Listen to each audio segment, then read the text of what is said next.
ফেসবুকে সবসময় দেখি কোয়েল পাখি দিয়ে অনেকে অনেক রেসিপি বানায়, তো আমিও ভাবলাম আজকে আমি একটু কোয়েল পাখি দিয়ে অন্যরকম একটা রেসিপি বানাই। কালকে বাজার থেকে আসার সময় 3 হালি কোয়েল পাখির ডিম নিয়ে আসছি। তো এই প্রথম আমি কোয়েল পাখির ডিম খাবার কখনো খাই নাই, মনে হয় কিরকম একটা সন্দেহ সন্দেহ আছে, কিন্তু আজকে সাহস করে নিয়ে আসলাম।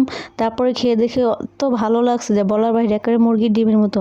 হ্যালো এভরিওয়ান, কি অবস্থা? আশা করি সবাই ভালো আছেন, আমিও ভালো আছি। আজকে আমি কোয়েল পাখি দিয়ে আলু দিয়ে একটু হালকা ঝোল ঝোল করবো। তো এই প্রথম আমি আজকে কোয়েল পাখির ডিম খাবো, মনের মধ্যে একটা সন্দেহজনকই আসলো। আজকে সেটা দূর করে ফেলাবো যে আস্তে আস্তে সব কিছু খাওয়া শিখতে হবে। সবসময় ফেসবুকে দেখি অনেকে কোয়েল পাখির ডিম দিয়ে অনেক কিছু রেসিপি রান্না করে, আমি আজকে ভাবলাম যে একটু আলু দিয়ে হালকা ডিম দিয়ে যেমন রান্না করে হালকা ঝোল ঝোল, সেরকম একটু রান্না করে দেখি কেমনটা লাগে। দেখি এত ভালো লাগছে, অসাধারণ।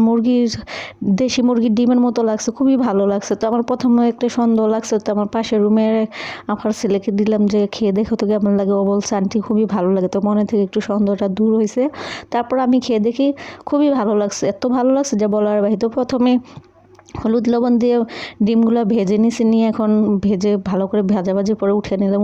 এখন আলুগুলো হালকা করে ভেজে নিব। আলুগুলো আগে সিদ্ধ করে নিয়েছিলাম, ডিমের সাথে এখন ভেজে নিয়ে তারপরে হলুদ মরিচ যা যা লাগে সব কিছু দিয়ে দেবো। তো এখন দেখেন ফাইনালি আলুগুলো ভাজাভাজি শেষ হয়ে গেছে, এখন আমি উঠিয়ে নিব। তো জানি না, তোর মনে মনে প্রথম কেমন একটা কনফিউশন আসলো যে কি হবে না হবে। পরে দেখে এত ভালো হয়েছে যা বলার বাইরে, বিশ্বাস করেন। এইভাবে একবার রান্না করে খেয়ে দেখবেন, অবশ্যই আপুর কথা আপনাদের মনে পড়বে।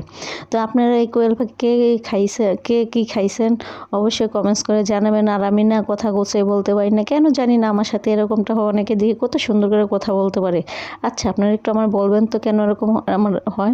তো এখন দেখেন ফাইনালি কথা বলতে বলতে কোয়েল পাখি ডিমগুলো আলুগুলো ভালো করে কষিয়ে নিয়েছি। লাড়াচাড়া করতে করতে এদিক দিয়ে ওদিক দিয়ে পড়ে যায়। একটা বদ অভ্যাস আমার, জানেন আপনারা, আমার একটা বদ অভ্যাস। রান্না করার সময় কড়াইয়ের আশেপাশ দিয়ে পড়ে যায় বা লবণ ছিটা যায়, তেল ছিটা যায়, এই একটা সমস্যা। তো এখন দেখেন ফাইনালি কষানো শেষ হয়ে গেছে। এখন আমি পরিমাণ মতো ঝোল দিয়ে দিছি। ডিম আলু একসাথে কষিয়ে নিচ্ছি। বেশি একটা ঝোল রাখবো না, মাখো মাখো রাখবো, যেহেতু মনে একটা কনফিউশন আসলো যে কি হয় না হয়। পরে খেয়ে দেখি যে আসলে আরও আগে কেন খেলাম না। তো আজকের ভিডিওটা জানি আপনাদের অনেক অনেক ভালো লাগছে। যদি ভালো লাগে থাকে অবশ্যই আপুরে একটু সাপোর্ট করে দিবেন। আপনাদের সাপোর্টে আমি সামনের দিকে যেতে পারবো, বা আমার একটা মনে উৎসাহ থাকবে যে না, আমার ভালোবাসা মানুষ আমাকে একটু সাপোর্ট করে থাকে।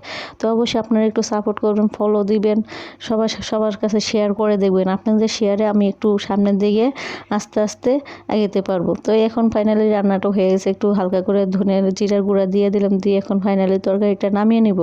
তো আজকের ভিডিওটা কেমন হয়েছে অবশ্যই কমেন্টস করে জানাবেন। পরবর্তী আবার নতুন আরেকটা ভিডিও নিয়ে চলে আসবো।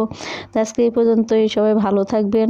তো কোয়েল পাখি দিয়ে পরে ভাত খেয়ে দেখি খুব ভালো লাগছে, অনেক ভালো লাগছে যা বলার বাহিরে। একদিন খেয়ে ট্রাই করে দেখবেন, আপনাদের অনেক অনেক ভালো লাগবে।